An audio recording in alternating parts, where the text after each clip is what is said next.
We would have, when I integrated, my father and mother applied in 1960 for Ralph Jr., who is, of course, was a state auditor, my sister Mildred Christmas, and myself to integrate the schools, along with other parents who applied for their children, and they rejected Ralph and Mildred. They were going to be in junior high school, and I was the one that was admitted at Murphy's Elementary School, a few blocks from the state capitol, from the governor's mansion as well.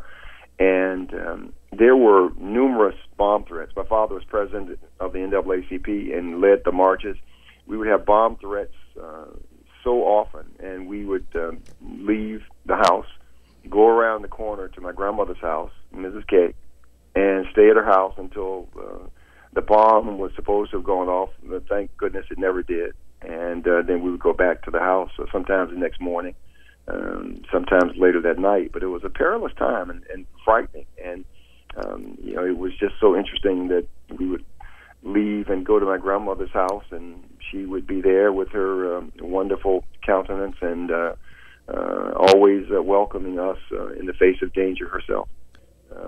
Because my grandmother lived around the corner, every Friday and Saturday night, I spent the night with my grandmother for most of my life while I was living in Raleigh.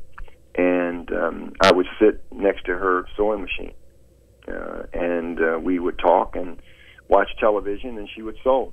And it was just remarkable to have someone who had the breadth of knowledge and intellect and compassion, who would sit and talk to me about life and what she had endured and what she hoped for me and my siblings and in the future. And she would make these incredible dresses, and of course there would always be occasions where I would sit there and people would come and they would go in for her fittings in the living room.